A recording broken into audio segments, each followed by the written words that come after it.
Hello dear friend, इस video में हम क्वेश्चन डिस्कस करेंगे एस एल अरोड़ा का चैप्टर लॉज ऑफ मोशन से क्वेश्चन है। A body of weight 200 newton is suspended with the help of string as shown in figure, find the tension T1 और T2। तो देखो यहाँ पर हमने एक वेट को हैंग किया गया है और इसका जो वेट है वो है 200 न्यूटन।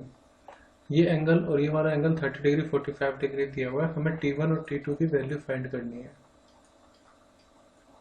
तो देखिए यहाँ पर टेंशन, जैसे पहले मैं एक कंसेप्ट बताया, तो कोई भी वेक्टर क्वांटिटी है, लेट वो एंगल थीटा बना रही एक्स एक्सिस से, तो उसका जिस एक्सिस से वो एंगल बनाती है वो कंपोनेंट हो जाता है कोस थीटा और दूसरा वाला कंपोनेंट हो जाता है ए साइन थीटा।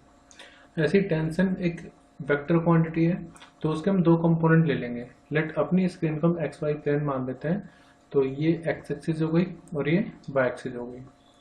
अब ये यहाँ पर हैंग है, इसका मतलब इस पॉइंट पर लगने वाली जो नेट फोर्स होगी वो जीरो होगी, इक्विलिब्रियम में होगा। अब टेंशन इस तरफ लग रही तो टेंशन के दो कंपोनेंट होंगे, एक तो ऊपर की तरफ और एक इसके परपेंडिकुलर T1 इस तरफ। अब अगर ये एंगल 30 डिग्री तो ये वाली लाइन और ये वाली लाइन दोनों पैरेलल है, तो ये वाला जो एंगल होगा वो होगा 30 डिग्री। तो जैसे मैंने कंसेप्ट बताया था, जिस एक्सिस से एंगल थीटा बन रहा हो वो कोस थीटा वाला हो जाता है। तो T1 का इधर जो कंपोनेंट आएगा वो आएगा T1 कोस थीटा, यानी कि कोस 30 डिग्री, और इधर जो कंपोनेंट आएगा वो आएगा T1 साइन 30 डिग्री।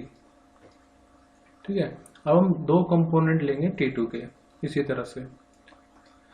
तो T2 का एक कंपोनेंट आ जाएगा इधर पॉजिटिव एक्स एक्सिस में, तो ये एंगल 45 तो ये एंगल भी 45 होगा। तो इसको हम लिखेंगे T2 cos 45 डिग्री। अब इसका दूसरा कंपोनेंट इसी के पैरेलल डायरेक्शन में होगा, जो कि रहेगा T2 sin 45 डिग्री।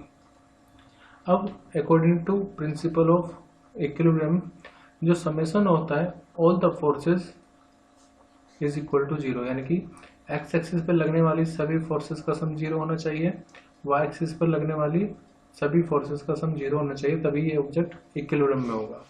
तो सिंस यहाँ पर हैंग है, मतलब इधर उधर नहीं जा रहा, तो इक्विलिब्रियम में, तो हम ये कह सकते हैं कि जितनी फोर्स एक्स एक्सिस में लग रही है लेट इधर, उतनी फोर्स वाई एक्सिस, इतनी फोर्स माइनस एक्स एक्सिस में भी लगनी चाहिए, तभी एक्स एक्सिस की नेट फोर्स जीरो होगी। मतलब एफ एक्स जीरो होगा कब? जब T2 cos थीटा और मतलब T2 cos 45 और T1 cos 30 डिग्री दोनों इक्वल हो जाए।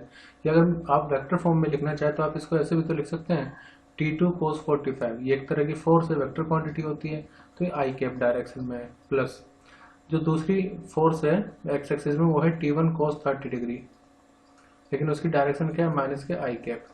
अब ये इक्वल टू जीरो होना चाहिए, इस माइनस को आप इधर लाओगे तो प्लस हो जाएगा, मतलब T2 cos 45 डिग्री आ जाएगा T1 cos 30 डिग्री के। तो यहाँ से T1 और T2 में हमारे पास रिलेशन आ जाएगा। इसी को मैं डायरेक्ट ऐसे भी लिख सकता था कि जितनी पॉजिटिव एक्स एक्सिस में फोर्स लग रही T2 cos 45, उतनी ही माइनस एक्स एक्सिस में फोर्स लगनी चाहिए, तो T1 cos 30 डिग्री, तो ये दोनों इक्वल होंगे, तो ये स्टेप हम हटा भी सकते थे। अब T2 और T1 में रिलेशन, पहले मैं आपको कुछ वैल्यू बता देता हूँ, जैसे cos 30 डिग्री की वैल्यू, sin 30 डिग्री की वैल्यू। देखो sin 30 डिग्री की वैल्यू होती है 1/2 और cos 30 डिग्री की वैल्यू होती है √3/2। इसके अलावा sin 45 हो या cos 45 डिग्री हो, इनकी जो वैल्यू होती है वो होती है 1/√2 और इसकी वैल्यू होगी 1/√2।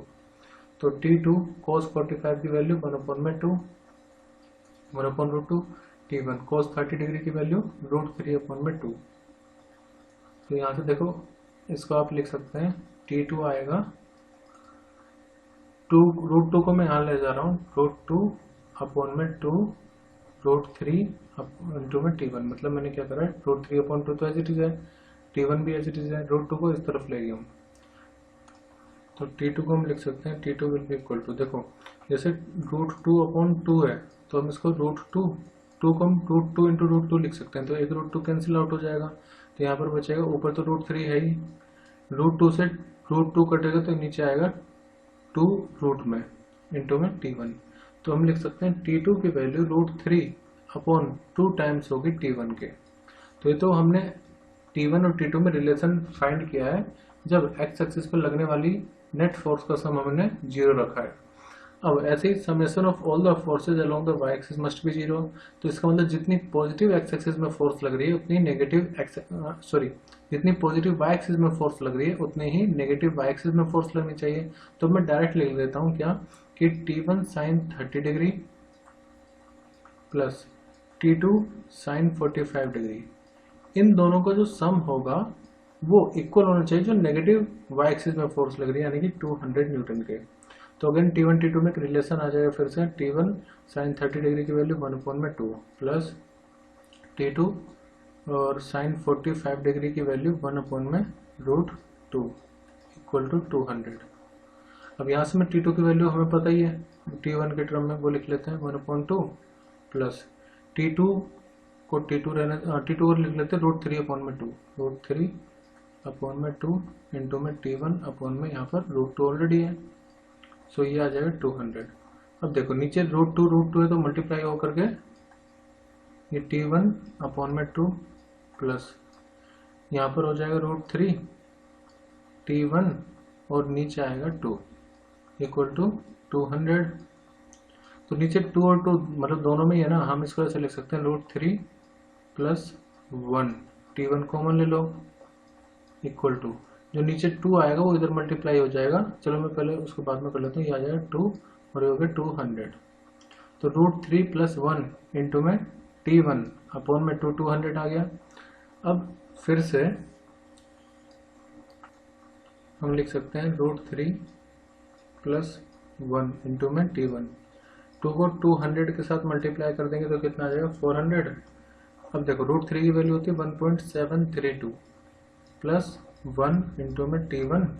अब हमारे T1 की वैल्यू इजीली आ जाएगी, T1 upon 400 divide by 1.732 plus 1 है तो 2 आएगा, 2.732 तो डिवाइड में आ जाएगा 2.732।